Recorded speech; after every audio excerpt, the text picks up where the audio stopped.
আজ আমি আমার সঙ্গে এবং আমার চারপাশে কিছু মানুষের সঙ্গে এক ঘটে যাওয়া দুর্ঘটনা তোমাদের সঙ্গে শেয়ার করব। সবাইকে একটাই রিকোয়েস্ট করব, প্লিজ স্কিপ না করে পুরো ভিডিওটা দেখো। আজ 17ই জুন, আমার ছেলের এক্সাম আজ থেকে শুরু। তা বুঝতেই পারছো, এক্সাম মানে এমনিই ঘুম নেই, টেনশনে সারা রাত। আর উঠেও পড়েছি অনেক ভোর ভোর। কটা থেকে উঠেছি জানো? ভোর 5টায় উঠে পড়েছি। তার ছেলের এক্সাম কিন্তু 10টা থেকে শুরু। আজ ফার্স্ট টাইম বলে 8:30টায় বেরিয়ে চলে যাবে। সিটি কলেজে সিট পড়েছে। তা যাই হোক, অনেক ভোরবেলা তো উঠেইছি।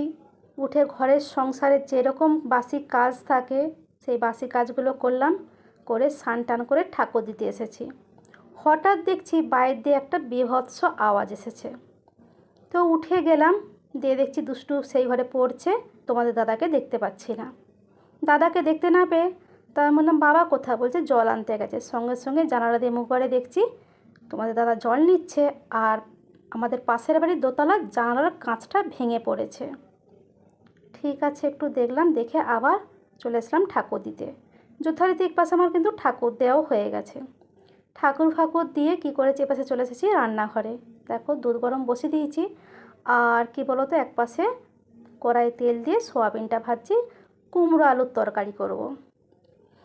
তা ভিতর দিক দিয়ে যেন একটা কেমনই যেন হচ্ছে, যে সকাল সকাল একটা এরকম হলো, মনটা একটা কুয়ো ডাকছে, বুঝেছো তো। করছি ঠিকই, কিন্তু কাজ করলেও মনটা যেন বাইরে দিয়েই পড়ে আছে। আজ আবার কিন্তু মঙ্গলবার। তা যাই হোক, গল্প করতে করতে কিন্তু আমার কিছুটা রান্না এগিয়েছে, সিমুইটাও হয়ে গেছে। আর একটু দুধ তুলে রেখেছি, বিকেলে ছেলেকে কফি করে দেব। আর দেখো তরকারিটা জল দিয়ে করেছিলাম, দেখছি যে কতটা সিদ্ধ হলো। তা দেখলাম যে আর একটু সিদ্ধ হলে হবে আর কি। তা যাই হোক, এপাশে কিন্তু আমার টিফিনটা পুরোই বানানো হয়ে গেছে। করেছি রুটি, কুমড়ো আলু সোয়াবিন টমেটো দিয়ে জিরে বাটা আদা বাটা দিয়ে করেছি তরকারি। এই তরকারিটা রুটির সঙ্গে কিন্তু খুব সুন্দর লাগে খেতে, খুবই সুন্দর লাগে। তোমরা করে খাবে, সত্যি খুব ভালো হয়। আর এই পাশে করেছি সিমুই। সিমুইয়ের দুধটা দেখো অনেকটা টেনে নিয়েছে, একদম মানে ঝোলা ঝোলা নামিয়েছিলাম, কিন্তু অনেকটা দুধ দেখছি টেনে নিয়েছে। আর এখানে তো বললামই একটু দুধ রাখিয়েছি, সেবেলা ছেলেকে কফি বানিয়ে দেব। তো যথারীতি এখন ঘড়ির কাঁটায় বাজছে 7:45। ছেলেকে একটু তাড়াতাড়ি খেতে দিয়ে দিতে হয়।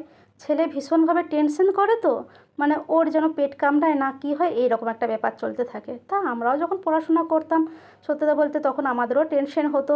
এখনও পর্যন্ত আমার কিছু একটা বাইরে কাজে গেলে এরকমভাবে টেনশন হয়, আমি তো খেতেই পারি না।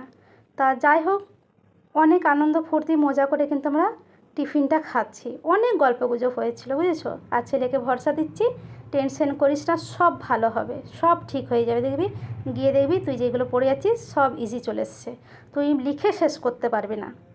তা ছেলে বলছে, মা ভরসা দেওয়া কাকে বলে, তোমার কাছ থেকে শিখতে হবে। আমি বলছি, হ্যাঁ, আমি কেন, প্রত্যেকটা মাই তার সন্তানকে এইভাবেই ভরসা দেয়। তা যাই হোক, আমার কিন্তু কি বলবো, হয়তো ভয়েসটা তোমাদের শুনতে কেমন লাগছে, সত্যি কথা বলতে শরীরটা একদমই ভালো নয়। আমার কিন্তু এখন জ্বরে গা পুড়ে যাচ্ছে, মাথা যন্ত্রণায় খসে যাচ্ছে। তা কেন অবশ্যই বলবো। যথারীতি খাওয়া দাওয়া হয়ে গেছে, দিয়ে ছেলে কিন্তু একদম ড্রেস ফ্রেস করে রেডি। তা বাইরের আজকে আবহাওয়াটাও একদম বাজে, বৃষ্টি হচ্ছে, বুঝেছো। তা ছেলে বলছে, মা বৃষ্টি হচ্ছে। ও কী বলো তো, সবেতে একটু নেগেটিভ চিন্তা করতে থাকে। তা তোমাদের দাদা আর আমি বলছি, জানিস বৃষ্টির লক্ষণ ভালো, যে কোনো শুভ কাজে বেরালে বৃষ্টি যদি হয় সেটা খুব ভালো হয়, সাকসেসফুল হয়। এই রকম তোমাদের দাদাও ওকে ভরসা দিচ্ছে, আমি মনের দিক দিয়ে ভরসা দিচ্ছি। তা যাই হোক, তোমাদের দাদা তো দিতে হবে। আর দেখতে পাচ্ছ কীরকম পিটি পিটি হয়ে বৃষ্টি হচ্ছে। তো ওরা তো চলে গেল, আমি ভাবছি বসে থেকে কি করব, তাহলে এক কাজ করি, রান্না বসিয়ে দিই। এক পাশে ভাত বসিয়ে দিয়েছি, আর এক পাশে কড়াই তেল দিয়ে কাঁকরোলটা ভাজা বসাচ্ছি। হঠাৎ করে দেখছি আমার রান্নাঘরের জানালার ওই পাশ দিয়ে দুম করে একটা আওয়াজ এসেছে। আমি বলি, কী হলো, আবার কী হলো? সঙ্গে সঙ্গে কাঁকরোলটা চাপা দিয়ে আমি কি করেছি, আবার এই ঠাকুর ঘরের জানালা দিয়ে মুখ বাড়িয়েছি। তখন দেখি না ওই দোতলার দিদি আর দিদির বৌমা ওই পাশটা দিয়ে বলছে, আরে বেরানা রে বেরানা রে। আমি যে কী হয়েছে দিদি? না ওই পাশ দিয়ে যখন বলছে, সঙ্গে সঙ্গে মুখটা ওই পাশে ঘুরিয়েছি, দেখি না ওই পাশ দিয়ে মানে ধোঁয়ায় ধোঁয়া। আমার তখন মানে মাথার কাজ করে না। আমি যে কী হয়েছে?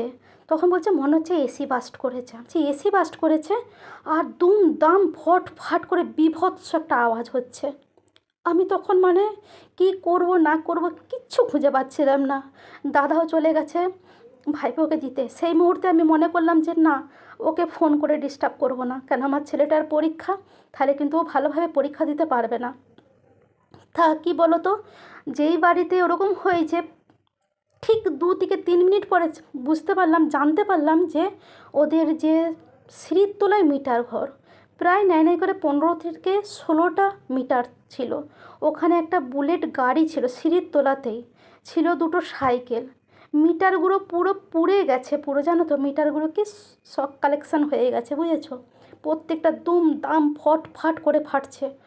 আর ওই বাড়ির মানে ওই ফ্ল্যাটের মানুষগুলো নিচ দিয়ে তো আর নামতে পারছে না, সবাই চলে গেছে ছাদেতে। আর ওই ফ্ল্যাট, আমাদের ফ্ল্যাট 1 হাতের দূরত্ব, আমার ফ্ল্যাটের 1 হাত পরে ওদের ফ্ল্যাটটা, ওইখানে হচ্ছে। তাহলে চিন্তা করতে পারছো আমার অবস্থাটা কীরকম। আমি যে কী করব না করব কিচ্ছু খুঁজে পাচ্ছিলাম না। এদিকে তোমাদের দাদাকেও ফোন করতে পারছি না, ও দূরে রয়েছে।